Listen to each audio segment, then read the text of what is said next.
বিভিন্ন স্থানে ভারী বৃষ্টিতে জলাবদ্ধতা তৈরি হয়েছে। এতে ভোগান্তিতে পড়েছেন স্কুল কলেজগামী শিক্ষার্থী ও কর্মজীবী মানুষ। মৌসুমী বায়ুর প্রভাবে টানা বৃষ্টিতে ফেনীর রামপুর, শাহীন একাডেমি এলাকা, পাঠানবাড়ি, নাজির রোড সহ বিভিন্ন এলাকায় জলাবদ্ধতা তৈরি হয়। সীমান্তবর্তী মোহরী ও সিলোনিয়া নদীর পানি বিপদসীমার উপর দিয়ে প্রবাহিত হচ্ছে। বৃষ্টির কারণে লক্ষ্মীপুর ও নোয়াখালীর বিভিন্ন স্থানেও দেখা দিয়েছে জলাবদ্ধতা।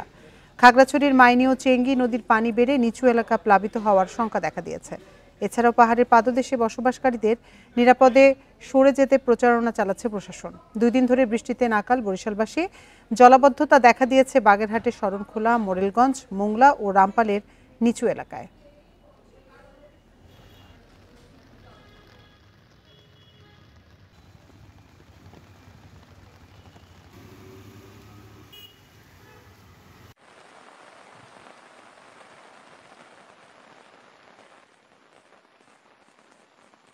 স্কুলে মনে করছিলাম আজকে পরীক্ষা আছে, তবে পানির কারণে আজকে পরীক্ষা বাতিল করে দিয়েছে। এটা অতিরিক্ত বৃষ্টির কারণে।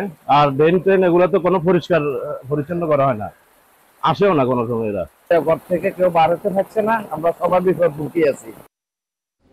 দক্ষিণ পশ্চিম মৌসুমী বায়ু সক্রিয় থাকার কারণে ঢাকাসহ 4 বিভাগে আগামী 24 ঘন্টা ভারী থেকে অতি ভারী বৃষ্টির কথা জানিয়েছে আবহাওয়া অধিদপ্তর। মঙ্গলবার এক সতর্কবার্তায় এ তথ্য জানানো হয়। একই সাথে দেশের 6 জেলার উপর দিয়ে সর্বোচ্চ 60 কিলোমিটার বেগে ঝড় ও বজ্রসহ বৃষ্টির পূর্বাভাস দিয়েছে আবহাওয়া অফিস। এদিন খুলনা, বরিশাল, পটুয়াখালী, নোয়াখালী, চট্টগ্রাম এবং কক্সবাজার জেলার উপর দিয়ে দক্ষিণ অথবা দক্ষিণ পূর্ব দিক থেকে ঘন্টায় 45 থেকে 60 কিলোমিটার বেগে অস্থায়ীভাবে দমকা অথবা ঝোড়ো হাওয়া বয়ে যেতে পারে। সেই সঙ্গে বৃষ্টি অথবা বজ্রসহ বৃষ্টি হতে পারে। তাই এসব এলাকার নদীবন্দরগুলোকে 3 নম্বর সতর্ক সংকেত দেখাতে বলা হয়েছে। সপ্তাহ জুড়ে সারা দেশে বজ্রসহ বৃষ্টি অব্যাহত থাকতে পারে। সমুদ্র বন্দরকে 3 নম্বর স্থানীয় সতর্ক দেখে যেতে বলেছি। এর সাথে বিশেষ করে কোস্টাল বেল্টের বিভাগগুলো যেমন খুলনা, বরিশাল, চট্টগ্রাম এমনকি ঢাকাতেও ভারী থেকে অতি ভারী বর্ষণ হতে পারে। ইতিমধ্যে আজকে সকালে অনেক জায়গায় অতি ভারী বর্ষণ হয়েছে। কক্সবাজারের হিমছড়িতে সমুদ্রে গোসলে নেমে চট্টগ্রাম বিশ্ববিদ্যালয়ের এক শিক্ষার্থীর মৃত্যু হয়েছে। নিখোঁজ রয়েছে আরও 2 শিক্ষার্থী। সকালে হিমছড়ি পয়েন্টে এই দুর্ঘটনা ঘটে। পুলিশ জানায়, সোমবার কক্সবাজারে বেড়াতে যান চট্টগ্রাম বিশ্ববিদ্যালয়ের ডেভেলপমেন্ট স্টাডিজ বিভাগের 5 শিক্ষার্থী। সকালে 3 বন্ধু সৈকতে গোসল করতে নামলে স্রোতের তোড়ে ভেসে যান। পরে সেখান থেকে উদ্ধার করা হয় সাদনান শাবাব রহমানের মরদেহ। নিখোঁজ 2 শিক্ষার্থী আরিত্র হাসান ও আসিফ আহমদের খোঁজে অভিযান চালাচ্ছে লাইফগার্ড সদস্যরা। নিহত শাবাবের মরদেহ কক্সবাজার সদর হাসপাতালে মর্গে পাঠানো হয়েছে।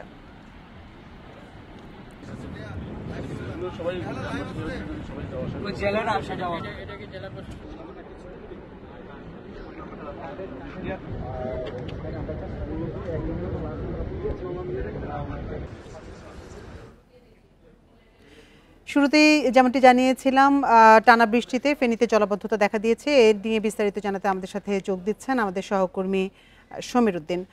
সমীর, এই মুহূর্তে ফেনীর পরিস্থিতি কেমন দেখছেন? এখনো সেখানে বৃষ্টি হচ্ছে কিনা, আর জলাবদ্ধতায় ভোগান্তির চিত্র জানাবেন। আমি এই মুহূর্তে দাঁড়িয়ে আছি ফেনী শহরের একাডেমি রোড এলাকায়। এখানে এখনো প্রচুর পরিমাণে বৃষ্টি হচ্ছে, অতি বৃষ্টি। কিছুক্ষণ আগে আবহাওয়া অধিদপ্তর জানিয়েছে প্রায় 406 মিলিমিটার বৃষ্টিপাত তারা রেকর্ড করেছে। এই মুহূর্তে ফেনী শহরের নিম্নাঞ্চল যেটি, ফেনী শহরের প্রায় প্রত্যেকটি অলিগলি এখন পানির নিচে ডুবে আছে। বিভিন্ন গাড়ি যখন রাস্তায় এসেছে, অনেক গাড়ি বন্ধ হয়ে আছে এবং এখানকার মানুষ আসলে যে নিচতলায় যে সমস্ত সবগুলো মানুষ এখন কষ্টের মধ্যে আছে। এখানে বিভিন্ন গাড়ি চলাচল বন্ধ আছে। মানুষজন ঘর থেকে তেমন বের হচ্ছে না। যারা আগে আসলে বের হয়েছিল তারাও আসলে এখন জনদুর্ভোগের মধ্যে রয়েছে। তো এখানে এত পানি জমে থাকার মূল কারণ সেটি আমরা এখানকার পৌর প্রশাসক বলেছে, এখানকার যে ড্রেনেজ যে ব্যবস্থা এইটি সংকীর্ণ সরু, যার প্রেক্ষিতে এত বৃষ্টির পানি এই সরু ড্রেন দিয়ে নামতে পারছে না। ফলে এই জলাবদ্ধতা দীর্ঘস্থায়ী হচ্ছে, বৃষ্টি বেশি হচ্ছে। আর এখানকার পানি উন্নয়ন বোর্ড বলছে ফেনী সীমান্তবর্তী মোহরী এবং সিলোনিয়া নদীর পানি এই মুহূর্তে বিপদসীমার উপর দিয়ে প্রবাহিত হচ্ছে। আপনি জানেন যে গত 2024 সালের যে ভয়াবহ বন্যা, এই বন্যার সময় কিন্তু এই পরিমাণ বৃষ্টিপাত হয়েছে। তবে গতবারের বৃষ্টিতে এবারের বৃষ্টিপাতের যে রেকর্ড সেটি ছাড়িয়ে গেছে। তো এখানকার জেলা প্রশাসক বলছে স্থানীয়দেরকে সতর্ক থাকার জন্য বলছে। তারা বলছে যে বন্যার যে আশঙ্কা সেটি এটা হতে পারে, তবে এখানকার স্থানীয়দের বলছে তাদেরকে সতর্ক থাকার জন্য। এখন ফেনীর যে ফুলগাছের যে শ্রীপুরের নদী পাড়ে দুটি দোকান নদী গর্ভে বিলীন হয়ে গেছে। তো এইদিকে এখন এই পানি নিষ্কাশনের জন্য পৌর প্রশাসকের পক্ষ থেকে 12টি টিম তারা কাজ করছে যেন দ্রুত পানি সরে যায় সেই ব্যবস্থা করছে। তবে আমরা যেটা দেখছি যে ফেনীর এসএসকে রোডে সবচেয়ে বেশি পানি, সেখানে প্রায় কোমর আর চেয়ে বেশি পানি এখন জমে আছে। আসলে এখানকার মানুষ উদ্বেগের মধ্যে আছে, উৎকণ্ঠার মধ্যে আছে। তারা যে ভয়াবহ বন্যার যে বিষয়টা সেটি তারা আসলে শঙ্কায় আছে কখন কি হয়। তবে তারা বলছে যে এই বন্যা এইভাবে যদি বৃষ্টি হতে থাকে তাহলে গতবারের যে বন্যাকে হয়তো ছাড়িয়ে যেতে পারে। আর এখানকার মানুষের যে দুর্ভোগ, স্কুল কলেজ যেগুলো আজকে পরীক্ষা ছিল তারা হল কেন্দ্রে গিয়ে বিপাকে পড়েছে এবং বিভিন্ন স্কুল যেগুলো এগুলো ছুটি হয়ে গেছে। আগামী কদিনের জন্য ছুটি সেটি এখনো জেলা প্রশাসনের পক্ষ থেকে সেটি বলেনি। তবে এই ছিল আমার কাছে ফেনীর যে অতিবৃষ্টিতে জলাবদ্ধতা হওয়ার সর্বোচ্চ পরিস্থিতি। ফেনী থেকে সবশেষ তথ্য জানাচ্ছিলেন সহকর্মী সমীর উদ্দিন। বুয়েট শিক্ষার্থী শহীদ আবরার ফাহাদের দেখানো পথেই রাজনীতি করছে জাতীয় নাগরিক পার্টি, জানিয়েছেন দলটির আহ্বায়ক নাহিদ ইসলাম। দুপুরে কুষ্টিয়ার কুমারখালী উপজেলার রায়ডাঙ্গা গ্রামে শহীদ আবরার ফাহাদের কবর জিয়ারত শেষে একথা বলেন তিনি। বলেন, আবরার ফাহাদ থেকে আবু সাইদ অভ্যুত্থানে নিহত শহীদরা স্বৈরাচার মুক্ত যে বাংলাদেশ দেখতে চেয়েছিলেন সেই বাংলাদেশ করতে দেশবাসীকে আহ্বান জানান তিনি। সেখান থেকে শহরের 5 রাস্তার মোড়ে পথসভা করে দলটি। পরে পদযাত্রা নিয়ে মেহেরপুরের উদ্দেশ্যে রওনা দেন এনসিপি নেতাকর্মীরা। দেশ গড়তে জুলাই পদযাত্রায় আমরা সেই শহীদদের আকাঙ্ক্ষাকে ধারণ করছি। সেই শহীদরা যেই স্বপ্নের বাংলাদেশ দেখেছিল, যে স্বাধীন সার্বভৌম মর্যাদার বাংলাদেশ স্বপ্ন দেখেছিল, যে বাংলাদেশপন্থী রাজনীতির উত্থান তারা করতে চেয়েছিল, আমরা সেই রাজনীতি করতে চাই। সেই আহ্বান আমরা পুরো দেশবাসীকে জানাচ্ছি। এ নিয়ে বিস্তারিত জানাতে কুষ্টিয়া থেকে আমাদের সাথে যোগ দিচ্ছেন সহকর্মী মিলন উল্লাহ। মিলন, এনসিপির নাহিদ ইসলাম পথসভায় কি জানিয়েছেন, আমাদের বিস্তারিত জানাবেন। হ্যাঁ, আসলে ঠিক এখন থেকে 15-20 মিনিট আগেই আমি ঠিক যেখানটায় দাঁড়িয়ে আছি এই কুষ্টিয়ার 5 রাস্তার মোড়ে, এই জায়গাটিতে এনসিপির যে মূল যে আজকের অনুষ্ঠানমালা বা যে পথসভা ছিল সেটি কিন্তু শেষ হয়েছে। এখান থেকে এনসিপির যারা নেতৃবৃন্দ তারা কিন্তু মেহেরপুরের উদ্দেশ্যে রওনা হয়ে গেছে আরো বেশ কিছুক্ষণ আগে। এখন এখানে আসলে নেতৃবৃন্দরা তেমন কেউ নেই বললেই চলে। তো আসলে এর আগে কিন্তু সকাল 10টার সময় আবরার ফাহাদের কবর জিয়ারতের মধ্য দিয়ে কিন্তু তাদের এই অনুষ্ঠান, এই কর্মসূচির শুরু হওয়ার কথা ছিল, কিন্তু এই কর্মসূচি বৃষ্টি এবং বৈরী আবহাওয়ার কারণে কিন্তু তারা এটি প্রায় 1টার দিকে এই আবরার ফাহাদের যে কবর জিয়ারত সেটি করে এবং সেখানে কিন্তু তারা গণমাধ্যমের সাথে কথা বলেন। এই সময় যিনি এনসিপির যিনি আহ্বায়ক নাহিদ ইসলাম তিনি যেটি বলেন যে আসলে এই আবরার ফাহাদি কিন্তু মূলত যে আন্দোলনের সেই সূতিকাগার গড়ে তুলেছিলেন এবং ভারতীয় যে আধিপত্যবাদ সেই আধিপত্যবাদের বিরুদ্ধে যে আওয়াজ আবরার ফাহাদ তুলেছিলেন তারই ধারাবাহিকতায় কিন্তু প্রসারিত হয় এই আন্দোলন।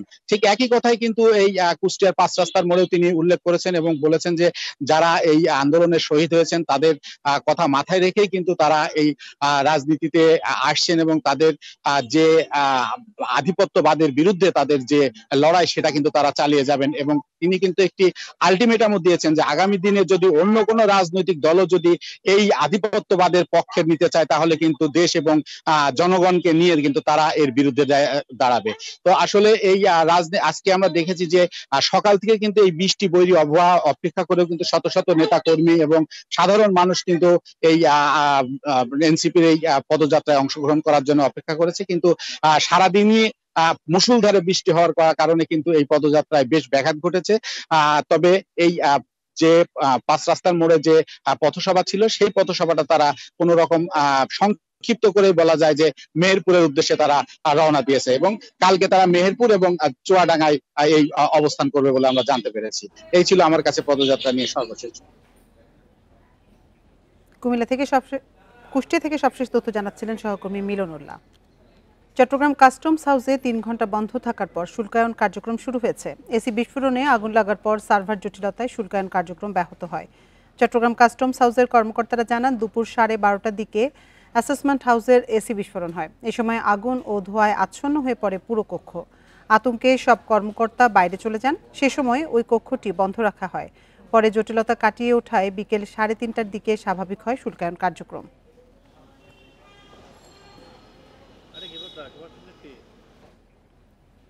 চট্টগ্রাম নগরীর আসকার দিঘি এলাকায় একটি বহুতল ভবনে আগুন লাগার ঘটনা ঘটেছে, তবে এতে কেউ হতাহত হয়নি।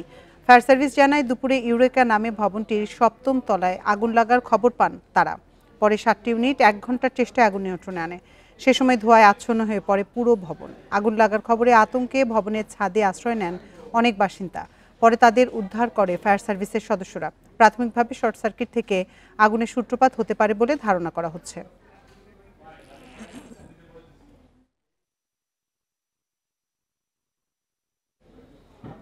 এবার জুলাই অভ্যুত্থানের খবর।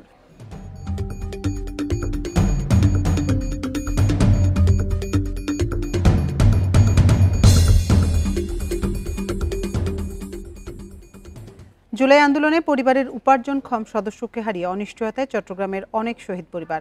এককালীন থোক বরাদ্দ দিয়ে কিছুটা উপকার হলেও স্থায়ী কোনো আয়ের পথ না থাকায় সন্তানদের ভবিষ্যৎ নিয়ে দুশ্চিন্তায় তারা। জুলাই হত্যার বিচারের পাশাপাশি স্থায়ী পুনর্বাসনের দাবি তাদের। এ বিষয়ে সরকার ছাড়াও সামাজিক উদ্যোগের প্রয়োজন বলছেন সচেতন নাগরিকরা। জুলাই অভ্যুত্থানের একেবারে প্রথম দিকে 16 জুলাই বিকেলে কর্মস্থলে যাওয়ার পথে চট্টগ্রামের মুরাদপুরে গুলিবিদ্ধ হয়ে মারা যান ফার্নিচার দোকানের কর্মচারী ওমর ফারুক। সন্ধ্যায় সেই খবর পান স্ত্রী শিমু আক্তার। 2 সন্তানকে নিয়ে শুরু হয় নতুন জীবন যুদ্ধ। কোম্পানি আমাকে ফোন করছে, ফোন করি পাইতেছে না, পরে বাসায় আসছে। বাসায় আসার পরে প্রায় 3টা বেজে গেছে। তখন আসি বলতেছে ফারুক তো গুলি খেয়ে ফেলছে, এখন ফারুকরে কোন সিএনজির ড্রাইভার নিয়ে গেছে। আন্দরকিল্লার দোকান কর্মচারী শহীদুল ইসলাম মারা যান জুলাই আন্দোলনে। 3 আগস্ট নগরীর বহদ্দারহাটে গুলিবিদ্ধ হন তিনি। সরকারের তরফ থেকে আর্থিক সহায়তা পেলেও তা যথেষ্ট নয় বলছে নিহতের পরিবার। স্থায়ী পুনর্বাসনের উদ্যোগ চান তারা। আমরা বিশেষ চাই যে কোনো আমাদেরকে চাকরির ব্যবস্থা করা হোক। একটা বাসা দেখছেন তো, একটা ছোট বাসা অনেক চলতো, আমাদের এই বাসায় চলতে একটা বাসার দরকার, একটা চাকরির দরকার, যে পাতা দিবে এটার কোনো যে বাক না হয়। সরকারি সহায়তার পাশাপাশি সামাজিকভাবে হতাহতদের পরিবারের পাশে দাঁড়ানো গেলে ক্ষতিগ্রস্তদের অনিশ্চয়তা কমবে বলছেন সংশ্লিষ্টরা।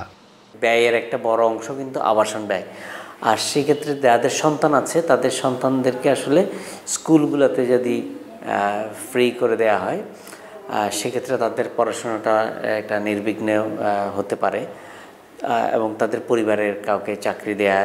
জুলাই আন্দোলনে চট্টগ্রামে শহীদ হন 8 জন আর আহত 550-র বেশি। Ahsan Riton, independent news, Chattogram. টাঙ্গাইলে পুলিশ পরিচয়ে ডাকাতির অভিযোগে 2 জনকে রাজশাহী থেকে গ্রেপ্তার করেছে র্যাব। রাতে অভিযান চালিয়ে তাদের গ্রেপ্তার করা হয়। র্যাব জানায় গত 15ই মে মির্জাপুরের ঢাকা ময়মনসিংহ মহাসড়কে পুলিশ পরিচয়ে ডাকাতির প্রস্তুতি নিচ্ছিল মিলন ও তার সহযোগীরা। এ সময় সেখান থেকে 2 জনকে গ্রেপ্তার করা হলেও বাকিরা পালিয়ে যায়। জব্দ করা হয় হ্যান্ডকাপ সহ পুলিশের নানা সরঞ্জামাদি।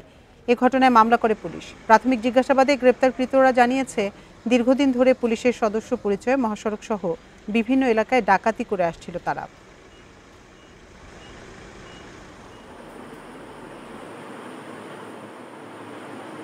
প্রবল স্রোতের কারণে শরীয়তপুরে জাজিরায় পদ্মা সেতু কনস্ট্রাকশন ইয়ার্ডের বাঁধে ধস নেমেছে। নদীগর্ভে বিলীন হয়েছে প্রায় 150 মিটার অংশ। সোমবার বিকেলে উপজেলার পূর্ব নাওডোবার মঙ্গল মাঝিরঘাট এলাকায় ভাঙন শুরু হয়। পানি উন্নয়ন বোর্ড জানিয়েছে গত বছরের নভেম্বরে নাওডোবা এলাকায় 100 মিটার বাঁধ ধসে গেলে 2,87 লাখ টাকা ব্যয়ে তা পুনর্নির্মাণ করা হয়। সেই সংস্কার করা এলাকার 2টি স্থানে 7 ও 8 জুন 200 মিটার অংশ পদ্মা নদীতে ধসে পড়ে। সোমবার বিকেলে একই স্থানে আবারও ভাঙন শুরু হয়। এতে মঙ্গল মাঝির ঘাট বাজারের 5টি ব্যবসা প্রতিষ্ঠান, 2টি বসতঘর ও একটি কালভার্ট নদীতে বিলীন হয়েছে। বাঁধের পাশের অন্তত 20টি বাড়িঘর ও ব্যবসা প্রতিষ্ঠান সরিয়ে নিয়েছে স্থানীয়রা।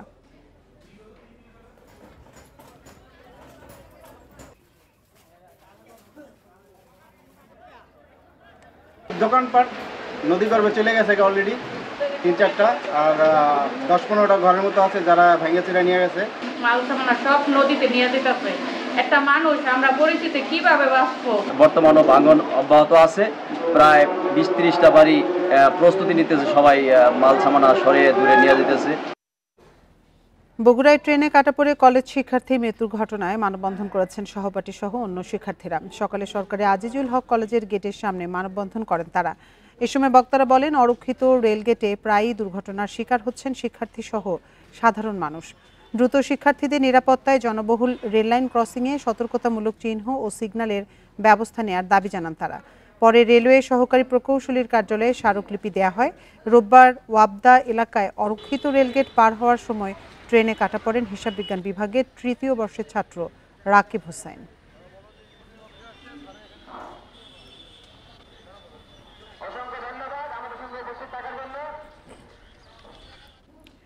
চট্টগ্রামে প্রথমবারের মতো জিকা ভাইরাসে আক্রান্ত 2 রোগী শনাক্ত হয়েছে। সোমবার নগরের একটি বেসরকারি ল্যাবে নমুনা পরীক্ষায় জিকা ভাইরাসের প্রাথমিক অস্তিত্ব শনাক্ত হয়।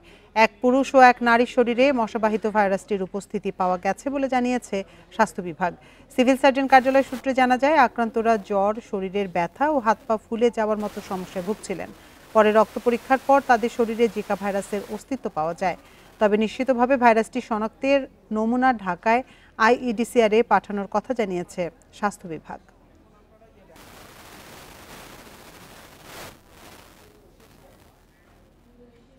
বোরো ধানের চেয়ে খরচ অর্ধেক হওয়ায় দেশের বিভিন্ন এলাকায় আউশ চাষে আগ্রহ বাড়ছে কৃষকের। প্রতি বছরই বাড়ছে আবাদের লক্ষ্যমাত্রাও। আবহাওয়া বিরূপ না হলে এই মৌসুমে ভালো লাভের আশা চাষিদের। তবে শ্রমিক খরচ ও সারের দাম নিয়ে বিপাকে তারা। মেহেরপুরে পর্যাপ্ত বৃষ্টি হয়, এবার বাড়তি সেচ খরচ গুনতে হয়নি চাষিদের। বিঘা প্রতি 20 থেকে 22 মণ ধান পাওয়ার আশা তাদের। তবে শ্রমিক খরচ ও সারের দাম কম হলে আরও বেশি লাভ হতো বলছেন কৃষকরা। আউশ ধানে খরচ কম, এটা ঠিক যে উপর বৃষ্টির কারণে, কিন্তু বর্তমানে সারের যে বাজার, যে দাম, এতে চাষি কেউই ঠিক নাই। আচ্ছা, ধান বেচতে ধানের দাম পাইছে না, জন খরচ বেশি, সার দোকানে গেলে সারের দাম বেশি। জেলায় এবার 22,000 হেক্টর জমিতে 76,323 মেট্রিক টন আউশ ধান উৎপাদনের লক্ষ্যমাত্রা রয়েছে। কৃষি প্রণোদনা কর্মসূচি আওতায় 12,000 কৃষককে আমরা বিনামূল্যে আউশ ধানের বীজ এবং সার দিয়েছি। এটা পাওয়াতে কৃষক ভাইগণ উপকৃত হবেন এবং অল্প খরচে তারা আবাদ করতে পারবেন। নেত্রকোনায় এর আগে 1,200 হেক্টর জমিতে আউশের আবাদ হয়েছিল। চলতি মৌসুমে 650 হেক্টর বেড়ে 1,850 হেক্টর জমিতে চাষাবাদ চলছে। ব্রি 48, ব্রি 49 সহ উপসি জাতের ধানের চারা রোপণ করছেন কৃষক। বড় কোনো প্রাকৃতিক দুর্যোগ না হলে ভালো ফলনের আশা তাদের। কৃষি অফিসের সহযোগিতা এবং আমাদের এলাকাবাসীর সহযোগিতায় আমরা আউশ ধান রোপণ করছি। এখন যদি আবহাওয়াটা যদি ভালো থাকে তাহলে আমরা ভালো ফলন পাবো। লক্ষ্যমাত্রার 50% বেশি জমিতে রোপণ শেষ হয়েছে জানায় কৃষি বিভাগ। ভালো ফলনের জন্য চাষিদের নানা পরামর্শ দিয়ে সহায়তা করছেন কর্মকর্তারা। কৃষি বিভাগ থেকে যাতে আউশ ফসলের আবাদটি বৃদ্ধি করা যায়, এজন্য সরকারিভাবে আমরা বিভিন্ন ধরনের প্রণোদনা সহযোগিতা দিয়ে থাকি। এর ফলে দেখা যাচ্ছে আমাদের এই জেলায় আউশাবাদী জমির পরিমাণ দিন দিন বৃদ্ধি পাচ্ছে। জেলায় এবার 8,120 মেট্রিক টন আউশ ধান উৎপাদনের আশা করা হচ্ছে। সোহেলি জাহান, ইন্ডিপেন্ডেন্ট নিউজ। যেমনটি আগে জানিয়েছিলাম, প্রবল স্রোতের কারণে শরীয়তপুরের জাজিরায় পদ্মা সেতু কনস্ট্রাকশন ইয়ার্ডের বাঁধে ধস নেমেছে। এ নিয়ে বিস্তারিত জানাতে শরীয়তপুর থেকে আমাদের সাথে যোগ দিচ্ছেন সহকর্মী সগির হোসেন। সগির হোসেন, এই যে পদ্মা সেতু কনস্ট্রাকশন ইয়ার্ডের বাঁধে ধস নেমেছে, এ নিয়ে কর্তৃপক্ষ কি বলছে? আমি পানি উন্নয়ন বোর্ডের সাথে কথা বলেছি। পানি উন্নয়ন বোর্ডের যিনি নির্বাহী প্রকৌশলী, তিনি বলেছেন যে যেই ভাঙন শুরু হয়েছে গতকাল বিকেল 3:30 থেকে, এই ভাঙন রোধে কিন্তু আজকে সকাল থেকেই জিও ব্যাগ ডাম্পিং করে ভাঙন রোধ শুরু হয়েছে।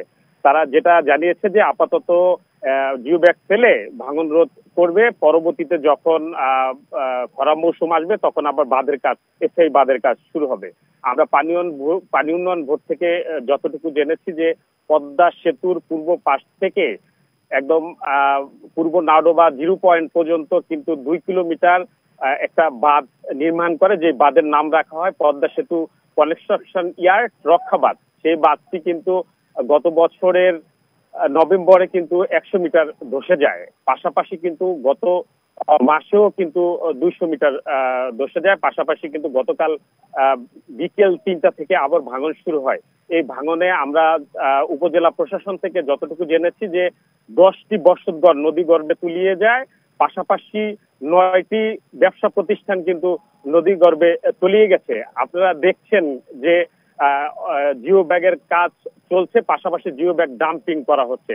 পার যেগুলো ভাঙা ছিল প্রায় 3 ভাগের 1 ভাগ পার জিও ব্যাগ ফেলে অনেকটা ভাঙন রোধ করা হচ্ছে। তবে পানি উন্নয়ন বোর্ড বলছে যে এটা চলমান থাকবে, যতক্ষণ পর্যন্ত এই ভাঙন রোধ না হবে ততক্ষণ পর্যন্ত তারা কিন্তু জিও ব্যাগ ডাম্পিং করবেন। আমরা স্থানীয়দের সাথে কথা বলেছি, তারা যেমনটা জানিয়েছেন যে ভাঙনে তারা অনেক পরিবারেই কিন্তু সব হারিয়েছেন। তারা বলছেন যে আমাদের কিছু চাওয়ার নাই, কোনো সাহায্য দরকার নেই, আমাদের স্থায়ী একটা বাঁধের দরকার। পাশাপাশি আপনারা দেখছেন যে এই যে বসতঘরটি অর্ধেক একটা ভবন ছিল, বসতঘরটি অর্ধেকই কিন্তু তলিয়ে গেছে। এই ভাঙন কিন্তু বহু বছর দিয়ে ধরে চলমান শরীয়তপুরে। পাশাপাশি আমরা পানি উন্নয়ন বোর্ড থেকে আরো যতটুকু জেনেছি যে এই পানি উন্নয়ন বোর্ড কিন্তু এই গত বছরে প্রায় 2,87 লক্ষ টাকা ব্যয়ে 100 মিটার বাঁধ রক্ষা বাঁধ দিয়েছেন, জিও ব্যাগ ডাম্পিং করেছেন। এই ছিল ভাঙনের সবশেষ। শরীয়তপুর থেকে জানাচ্ছিলেন সহকর্মী সগির হোসেন। পিরোজপুরে উপজেলা ও পৌরসভা বিএনপির দ্বিবার্ষিক সম্মেলন অনুষ্ঠিত হয়েছে। সকালে মুক্তিযোদ্ধা কমপ্লেক্সে এই সম্মেলন অনুষ্ঠিত হয়। শুরুতে কাউখালী উপজেলা এবং পরে মঠবাড়িয়া ও ভান্ডারিয়া পৌরসভার সম্মেলন হয়। প্রথম অধিবেশনের আলোচনা সভা শেষে দ্বিতীয় অধিবেশন শুরু হয়। এতে প্রধান অতিথি হিসেবে উপস্থিত ছিলেন দলের জাতীয় নির্বাহী কমিটির যুগ্ম মহাসচিব আব্দুস সালাম। এছাড়া দলের কেন্দ্রীয় নির্বাহী কমিটির বন ও পরিবেশ বিষয়ক সহ সম্পাদক কাজী রওনাকুল ইসলাম টিপু, জেলা বিএনপির আহ্বায়ক অধ্যক্ষ আলমগীর হোসেন সহ দলের অন্যান্য নেতারা উপস্থিত ছিলেন। জেলার 11টি ইউনিটের সম্মেলন শেষ হলে জেলা বিএনপির সম্মেলন অনুষ্ঠিত হবে বলেও জানান তারা।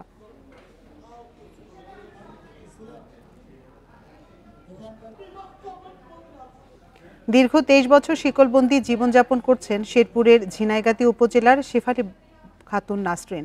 অর্থাভাবে তার চিকিৎসা করতে পারছে না অসহায় পরিবার। মানসিক ভারসাম্যহীন মেয়েকে নিয়ে দুর্বিষহ দিন কাটাচ্ছেন বিধবা রামেসা বেগম।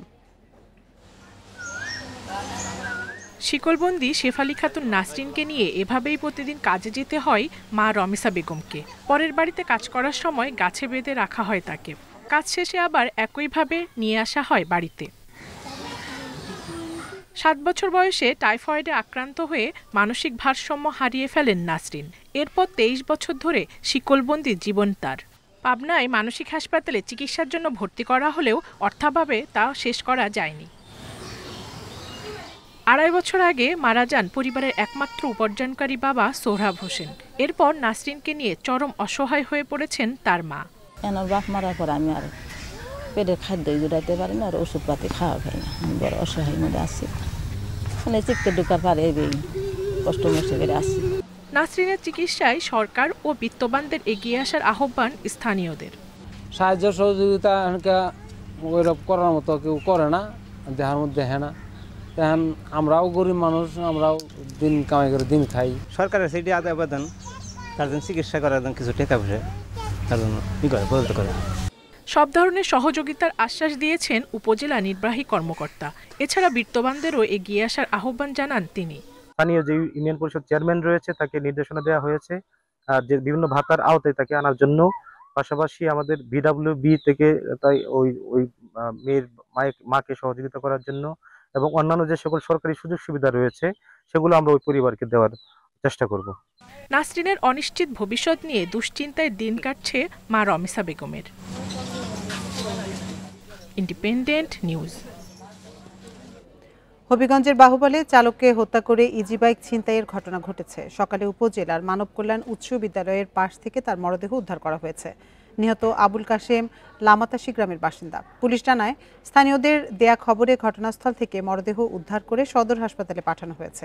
সোমবার সকালে কাশেম বাড়ি থেকে বের হয়ে আর ফিরে আসেনি। সারা রাত খোঁজাখুঁজির পর মঙ্গলবার সকালে তার মরদেহের খবর পান স্বজনরা। ধারণা করা হচ্ছে ছিনতাইয়ের উদ্দেশ্যেই তাকে হত্যা করা হয়। এখনও ইজি বাইকটি উদ্ধার করা যায়নি।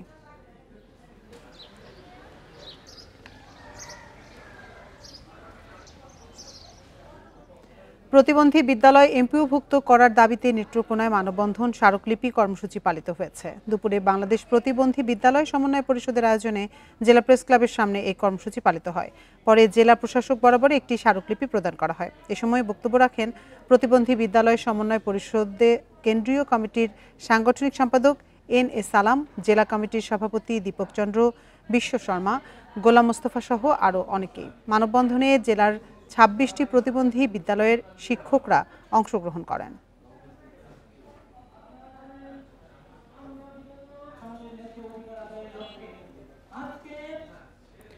২৪ ঘন্টায় ডেঙ্গুতে ৩ জনের মৃত্যু হয়েছে। এদের ২ জন বরিশাল বিভাগের এবং ১ জন ঢাকা দক্ষিণ সিটির বাসিন্দা। এদিকে হাসপাতালে ভর্তি হয়েছেন নতুন ৪৯২ জন রোগী, যা একদিনে সর্বোচ্চ।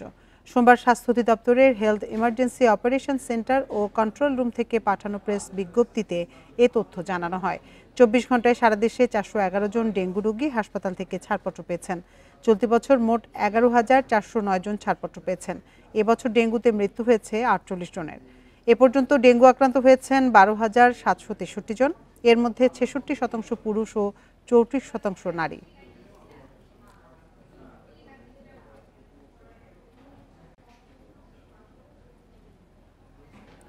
বরিশাল মহানগরীতে চলাচলকারী 3 হুইলারের মধ্যে বেশিরভাগেরই নেই নিবন্ধন। এর মধ্যে সিটি কর্পোরেশনের তালিকাভুক্ত ৭,৫০০ নিবন্ধিত যানের নবায়ন হয়নি 4 বছর ধরে।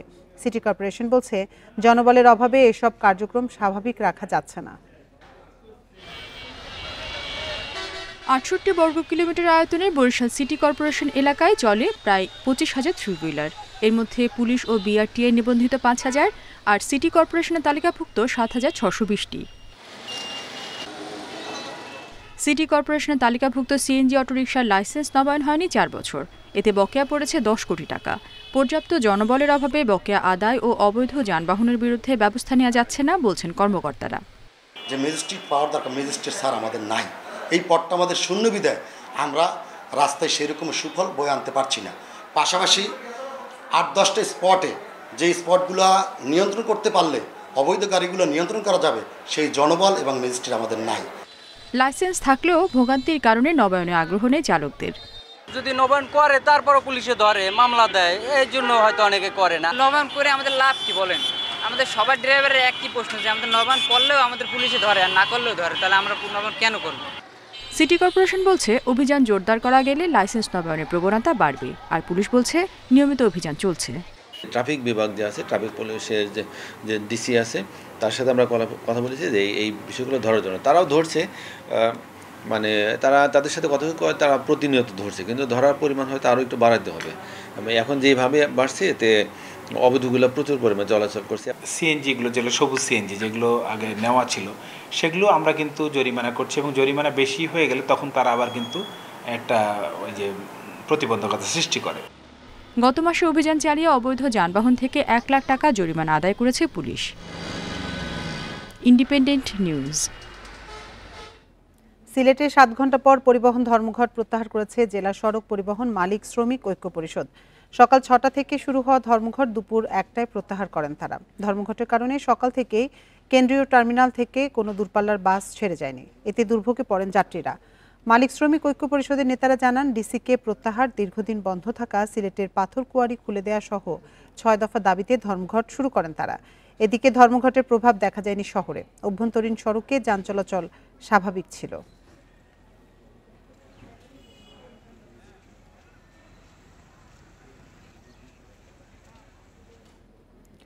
সিরাজগঞ্জের সলঙ্গায় ট্রাক চাপায় অটোরিকশা যাত্রী আব্দুল মান্নান খন্দকার ও ছেলে জুয়েল খন্দকার নিহত হয়েছে। সকাল 6:30টার দিকে হাটিকুমরুল বনপাড়া মহাসড়কের চড়িয়া মধ্যপাড়া এলাকায় এ দুর্ঘটনাটি ঘটে।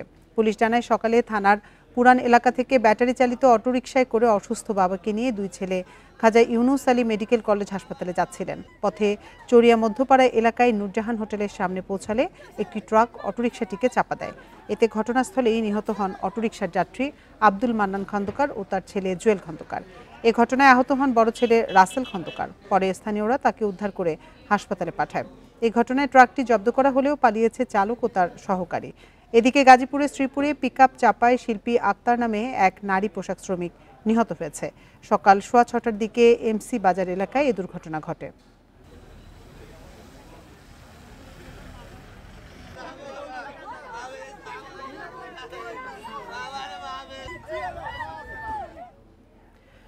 শরীয়তপুরে পদ্মা নদীতে 22 একরের বেশি জমিতে হাইড্রোগ্রাফিক জরিপ ছাড়াই বালুমহাল ইজারার অভিযোগ উঠেছে। পানি উন্নয়ন বোর্ড বলছে, অপরিকল্পিতভাবে বালু তোলায় নদীর প্রবাহ ও গতিপথ বদলে নতুন করে ভাঙনের ঝুঁকি তৈরি হবে।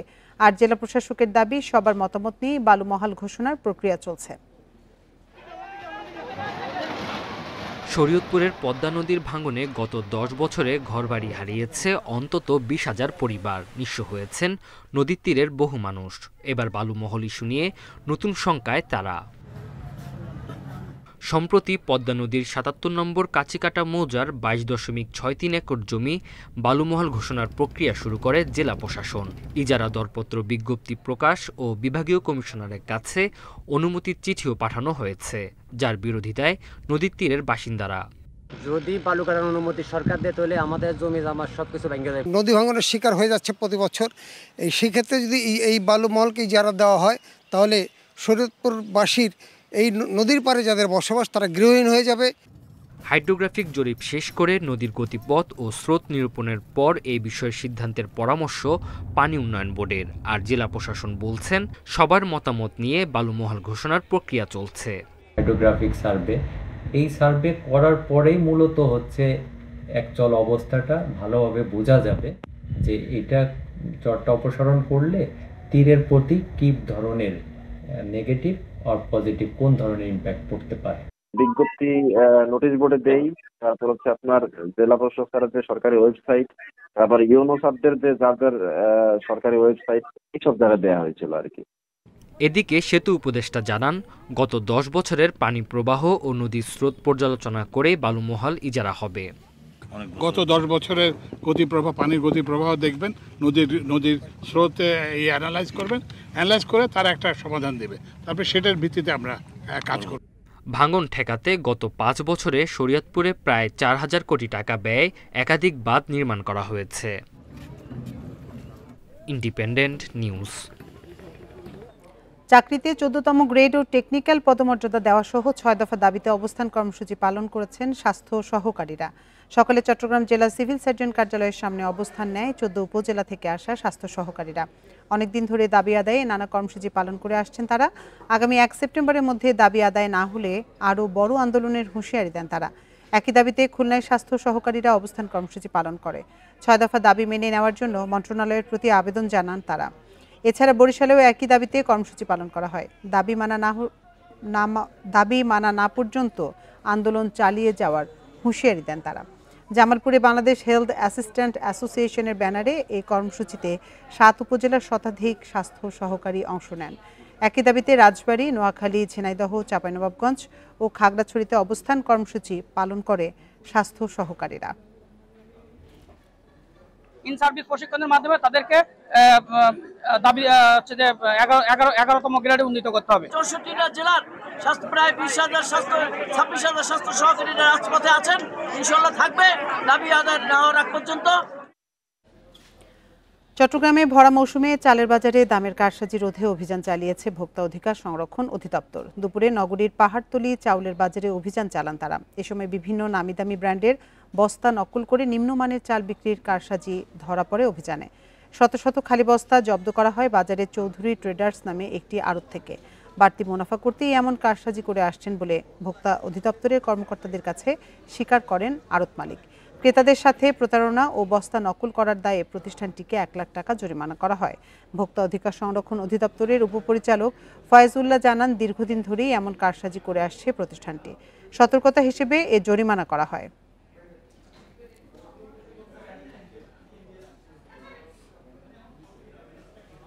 সাংগঠনিক শৃঙ্খলা ভঙ্গের অভিযোগে বৈষম্য বিরোধী ছাত্র আন্দোলনের হবিগঞ্জ জেলা শাখার আহ্বায়ক আরিফ তালুকদার ও সদস্য সচিব মাহদি হাসানের পদ সাময়িক স্থগিত করা হয়েছে।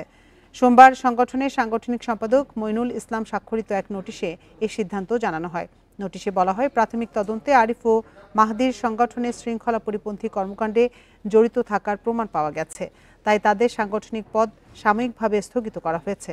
আগামী 7 কার্যদিবসের মধ্যে লিখিতভাবে কারণ দর্শানোর নির্দেশ দেওয়া হয়েছে।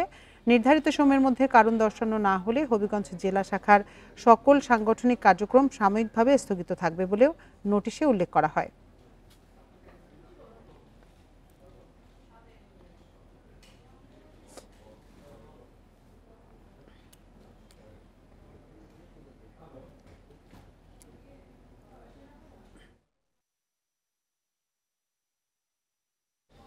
গুরুতর অসুস্থ লালন সঙ্গীত শিল্পী ফরিদা পারভিন। রাজধানীর একটি বেসরকারি হাসপাতালে আইসিইউতে তাকে চিকিৎসা দেওয়া হচ্ছে। পরিবারের সদস্যরা জানান, শারীরিক অবস্থা অনুকূল না থাকায় এই মুহূর্তে উন্নত চিকিৎসার জন্য তাকে বিদেশে নেওয়া সম্ভব নয়।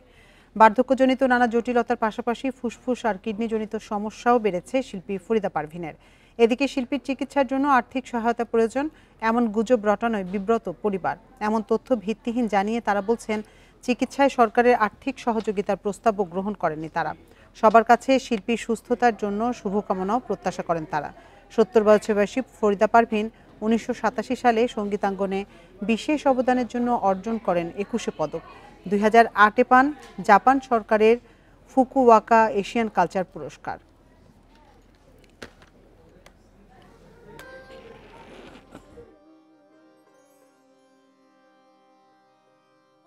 শরীরের অবস্থা আসলে ডায়ালাইসিস, তার সপ্তাহে 3টা করে ডায়ালাইসিস লাগছে, আর একটু শরীরের অবস্থা এখন একটু ক্রিটিক্যাল। তো এই জন্য ডাক্তার আজকে এইচডিইউ থেকে আম্মাকে আইসিইউতে শিফট করেছে। যে আম্মা নিজেও খুবই এম্বারেসড এটা জানার পরে যে তার হয়ে এরকম সরকারের কাছে কিংবা বিভিন্ন জায়গাতে অনুদান চাওয়া হচ্ছে, কারণ এটা সে একেবারে শুরু থেকেই আমাদেরকে বলে আসছে যে এই ধরনের আমি আমার যাই হোক, যে যখনই যেটাই হোক, এই ধরনের কোনো অ্যাপ্রোচ যেন কখনো কাউকে করা না হয়।